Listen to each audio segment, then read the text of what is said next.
So today we are going to talk about vectors, and in this video we are going to learn how to do vector addition and vector subtraction.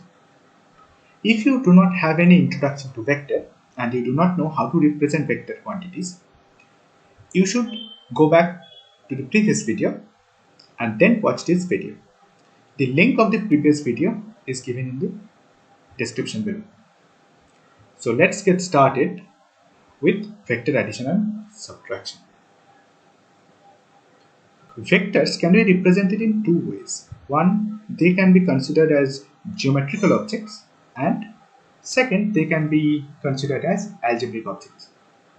So first, we should learn about vector addition from the point of view of geometry. So first we should learn geometric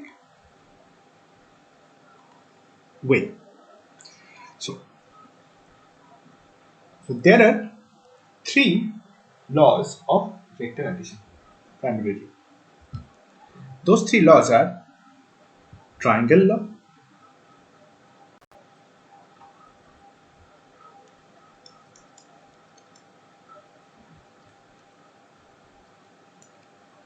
parallelogram law, and the polygon law. So first we should discuss triangle law.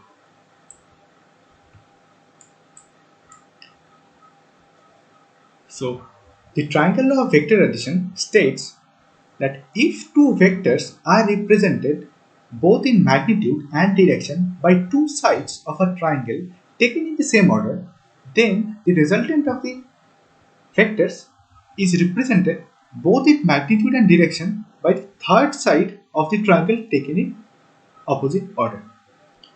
So that's the statement. Now let's understand this. What we are going to do, say we have two vectors, A vector and B vector. What we are going to do is we are going to take the vectors A vector and B vector along the two sides of a triangle. Let's name this. This is AO and this is OB. So AO is my A vector and OB is my B vector. And these two vectors are taken along the two sides of a triangle and in the same order. I am going from A to O and then O to B. The triangle law of vector addition states that this side of the triangle, this AB, in opposite order, that means from A to B, is going to represent the resultant vector. So according to triangle law, AO vector plus OB vector is equal to AB vector. That means A vector plus B vector equal to R vector. This R is the resultant vector. So R vector is the resultant of A and B vector. Now let's discuss about parallelogram law. In case of parallelogram law, okay, let me first give the statement of the parallelogram law. So the parallelogram law states that if two vectors are represented both in magnitude and direction by two adjacent sides of a parallelogram drawn from a common point, then the resultant vector is represented both in magnitude and direction by the diagonal of the parallelogram drawn from that point. So that was the statement, and let's now understand this. In the case of parallelogram law, we have to take the two vectors A vector and B vector along the two sides of a parallelogram from the same point. So this is my OA, this is OA and this is OB. OA represents my A vector and OB represents my B vector. Let's draw a parallelogram. So according to the parallelogram law, the diagonal of the parallelogram from O let's name this C. The diagonal of the parallelogram OC is going to represent my resultant vector R. So, according to parallelogram law, OA plus OA vector plus OB vector is my OC vector. So, this is A vector plus B vector equal to, this is my resultant vector. This is my resultant vector R. So, this is the parallelogram law. Now, let's talk about polygon law. So, polygon law states if a number of vectors are represented both in magnitude and direction by the sides of a parallelogram by the sides of a polygon taken in the same order, then the resultant vector is both in magnitude and in direction by the closing side of the polygon taken in opposite order. Let's try to understand what it means. Say I have four vectors. This is my first vector, this is second vector, this is third vector, and this is my fourth vector. So this is my A vector, this is B vector, this is C vector, this is D vector. If they are taken in the same direction along sides of a parallelogram, then the closing side in the reverse order is going to be my resultant vector. So my resultant vector is A vector plus B vector plus C vector plus D vector. So this is the polygon law. Now we have learned the statement and basics of triangle law, the basics of parallelogram law, and the basics of polygon law. Now what we want is to find the magnitude of R. Since we have represented A vectors and B vector geometrically, we would do a little bit of geometry and find out the magnitude of R in terms of magnitude of A and magnitude of B. In case of parallelogram law also, we would do the same thing. And we would also like to find the direction of R.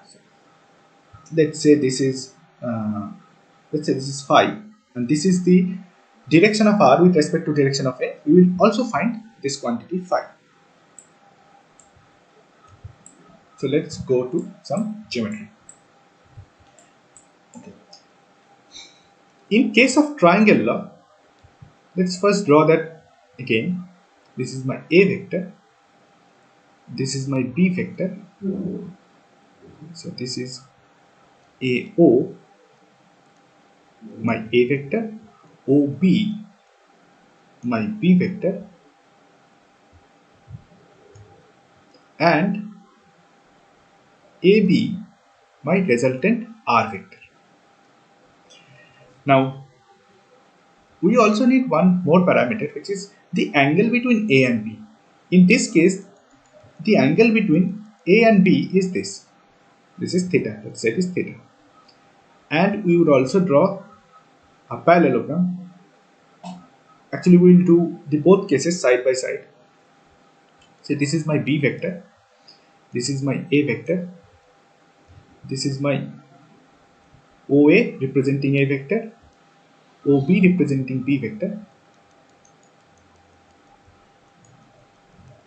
and OC representing my resultant vector R. And in this case also, the vectors A and B are making an angle theta. And to find out the direction of the resultant, let's say in this case, R is making phi angle with A vector, and in this case R vector is making an angle phi with the A vector. Now let's do some geometry and find out the magnitude and direction of R. So in this case, in the case of triangle, what we have to do, we have to produce AO and draw a perpendicular from B to produce AO, let's name it C. And in this case, the case of parallelogram, we have to produce OA and draw a perpendicular, let's name it CD. Now we are in a position to do the calculation. So in case of triangle, let's look at the magnitudes. So AO represents the magnitude of A vector and OB represents the magnitude of B vector. And let's look at this triangle OBC. OBC is a right angle triangle. So we can write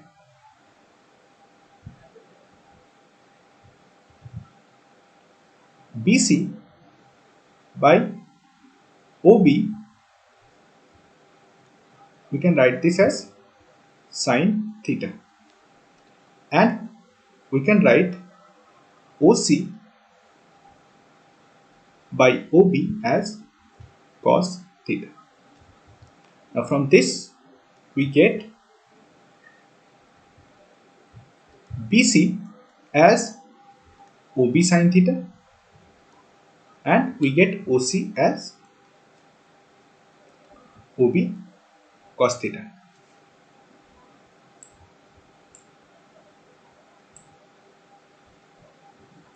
Now what we are going to do is we are going to apply Pythagoras theorem in the triangle, right angle triangle ABC. So according to Pythagoras theorem, we can write AB square is equal to BC square plus AC square.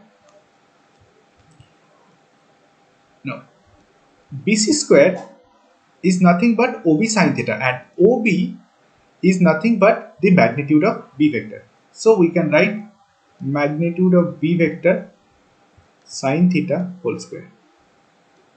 And we can write AC as AO plus OC.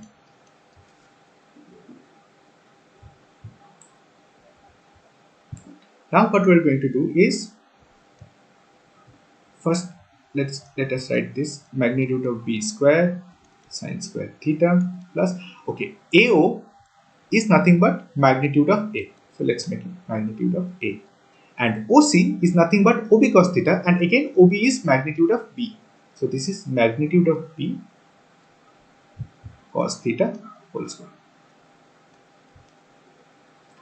So this is going to be magnitude of B whole square sin square theta plus magnitude of A whole square plus magnitude of B whole square cos square theta plus 2 magnitude of A magnitude of B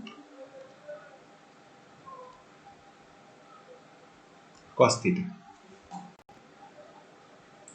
Now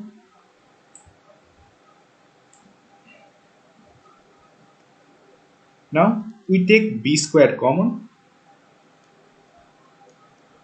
and we find sin square theta plus cos square theta. This is going to be 1, so I will not write this. This is 1 plus magnitude of A whole square plus 2 magnitude of A magnitude of B cos theta. Now what is AB square? AB is nothing but magnitude of R, so we can write it as magnitude of R whole square. So this is the relation that we were trying to find. So this relates the magnitude of a resulting vector to the magnitude of the vectors that we are adding and their angle. Now what we want to find is the angle of phi, which R is making with A. So if we find phi, we will find the direction of r. So let's say phi. So tan phi is nothing but BC by AC. And what is BC? Again, BC is OB sin theta, and AC is nothing but AO plus OC. Now, OB sin theta is, we can write it as magnitude of B sin theta, and AO is nothing but magnitude of A, and OC is nothing but magnitude of B cos theta. So phi is nothing but tan inverse this quantity, B sin theta divided by A plus B cos theta. So this is the direction of R. So we have derived these quantities from the triangle law. In case of parallelogram law, the derivation is more or less same. I will here just make an outline derivation, not go through the entire details. So in case of parallelogram law, what we can write is, we can write CD as B cos theta. This is also my theta. We can write AD as B sin theta. Then what we will do is, we will do Pythagoras theorem, OC square equals to CT square plus OD square, and we can write this as CT square, we can write it as B square cos square theta plus OD square, we can write it as mod B sin theta plus mod A. And this is again, OC square is nothing but R square, and we will get the same formula. The magnitude of R square is A square plus magnitude of B square plus 2 magnitude of A magnitude of B cos theta. And same goes for the derivation of phi. So here we have learned how to add vectors geometrically and interpret them geometrically and do geometry to find out the resultant vector. What about algebraically? Algebraic addition of vectors are very straightforward and they do not require much effort. Now, from the previous video, what we have shown is, we can write vectors algebraically with their components. So let's say this is ax I cap, ay, not say this ax, let's say this a1 I cap plus a2 j cap. This is my a vector, and b vector is, b1 I cap and b2 j cap.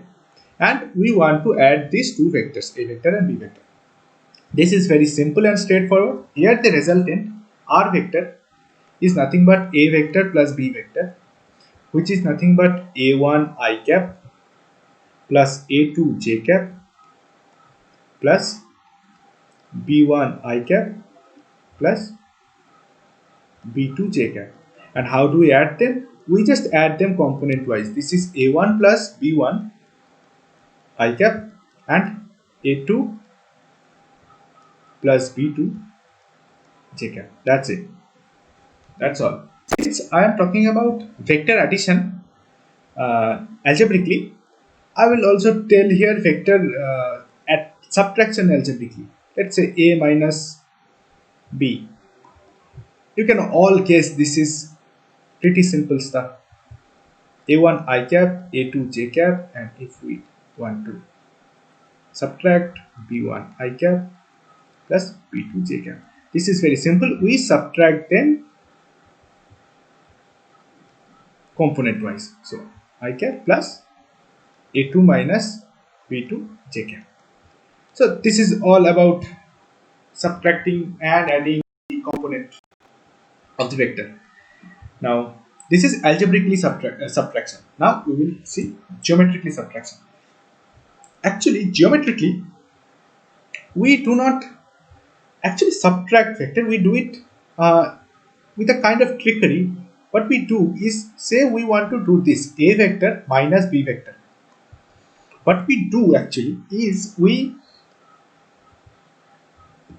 make minus b vector, that is we do negation of b and get a negative b vector, and then we add that to a vector. So this we do a vector plus minus of b vector. So same thing, say we had this is my a vector, this is my b vector. Okay, this is my theta. So what I am going to do is I am going to make a minus b vector and then add a vector and b vector. Let's apply parallelogram law to it.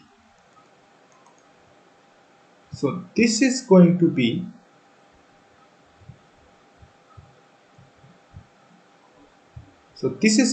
my, let's name it S vector. So this is going to be my S vector is a vector plus minus of b vector, which is a vector minus b vector. This is how we do subtraction. Now for finding the S vector, this is same thing. If this angle is theta, this angle is pi minus theta. So we will do the same formula. Now here what we were doing is we will say a square is mod a square plus minus of b square plus 2 mod of a mod of minus b into cos. This is going to be pi minus theta, because in this case the angle between a vector and minus b vector is pi minus theta. So this is going to be magnitude of a square plus magnitude of b square minus 2 mod of a mod of b cos pi minus theta. Sorry, not pi minus theta, this is theta, because pi minus theta is minus cos theta, that's why the minus sign. And I have written minus of mod b square equal to mod b square, or minus of mod b is equal to mod b, because the length is not going to change. The minus sign only indicates the direction. So the magnitude of minus b and magnitude of b is same, that's why I have written magnitude of b into cos theta. So this is more or less about vector addition and vector subtraction. Thank you for watching.